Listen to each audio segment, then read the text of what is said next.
Okay, I'm going to look at linear interpolation, and you need linear interpolation for problem 17, chapter 7, problem 17. Okay. Um, chapter uh, 7, problem 17 is basically what it is that you're given some information, and what this represents, the data represents, this is a wing. This represents a wing in a tunnel, in a wind tunnel. And this first part here, the data represents a wing, an wind tunnel. And the first value here is the angle of the wing. Okay. Now, depending upon the angle of the wing, you get a certain lift. Okay.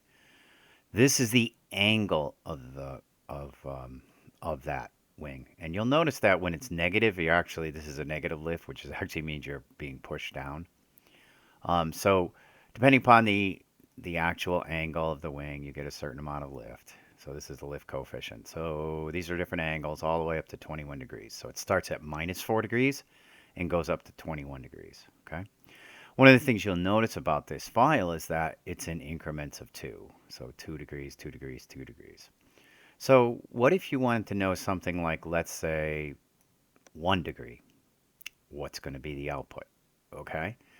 So what we're doing is we're actually what's called interpolation. So we're interpolating between 2 points. We're trying to figure out, we're going to or estimate what that value would be. Okay. So on a plot, if you took and drew a straight line between, like, this is my x1. So this would be, let's say for this example, this would be the angle. This would be in my first, this might be 0 degrees and this is 2 degrees. And in the file, here's 0. You get this value for y. And if it's 2 degrees, you get this value. We're trying to figure out what the value is um, between those 2 points. So x1 and x2 would be known. Y1 and Y2 would be known because those would be given in your file. So what we want to do is use a linear interpolation, which means like drawing a straight line between those 2 points, and then using that to find the cross point between, where this, if you took another point, x3, you drew that straight up, and where would it connect to here, and that would give you your output y3. So that's what we're trying to determine. For any value in between here and here, which I identified as x3, what would be the output y3, okay? So for a certain angle between ones that are given, what would be our lift coefficient, our coefficient of lift, okay? So this is how it started. Take a look at the slope-intercept form for a line, okay? Which basically means, y is equal to the slope times x plus the y-intercept, okay? So what we want to do is we want to use this equation to actually come up with a form so that we can determine for any value of between these 2 points, what I identified as x3, what's our output y, okay? So for that would be, here's my slope of my line, okay, slope of this line. Here is the value, so this is like my new value of x, and then this is the intercept, the y-intercept, okay, for that equation. Okay. So what we have here, slope.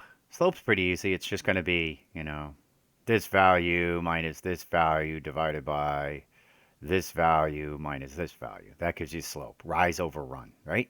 Okay.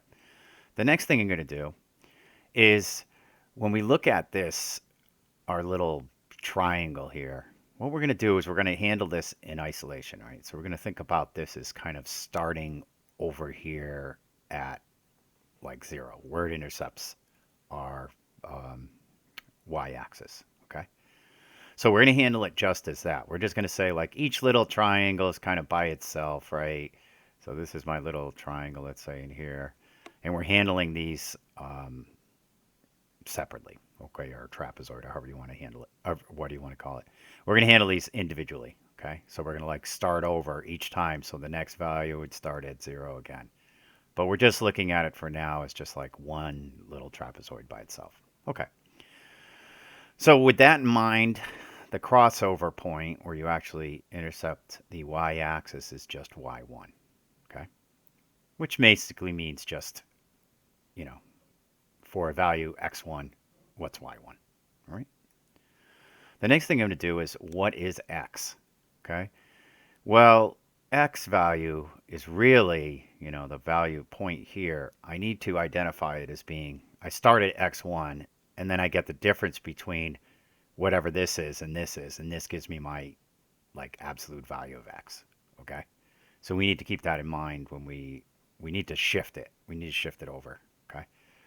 Because we're really starting at x1 with our value. What we really want is just the difference between these between these two. Okay. And that's what this value is, x. Okay.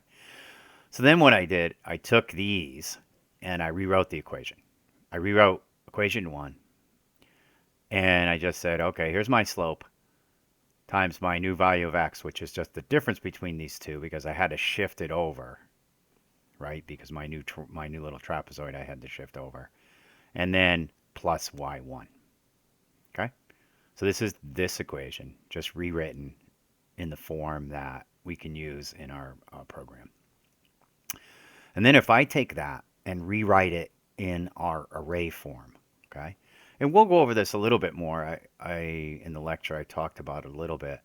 But basically what it says is like this is the old value. This is I minus 1. So this is my old value of y. And here's like my next value of y. So this is kind of like my y1 and this is my y2, right? So this is the old one. This is just this minus 1. And here's my x's. Here's my old one, my original one, and my x1. And here's like my x2. Okay, so this is I minus 1, which is just 1 before it, essentially. Okay? And then what I have is my x3. I just define that as value. Okay? And the variable name here I'm using is going to be the same in the program that the author used to solve it. And here's my old value of x, right? Which is the same as this one here. Okay? And then I'm going to add it to my old value or my original value of y1. Okay, so my old one meaning my original one of y1. Okay, and here becomes my equation. Here's my equation to determine the result. So this, if we were to use it in this particular problem, that would give me the value of y3. Okay, so that's very very brief introduction to it, but it shows you where I got the different terms. And what you'll see is when you look at the solution and the author's solution for this, that you'll see that this is how these are the actual variables that are used in this equation that the author uses in their function to solve the problem. And that's it.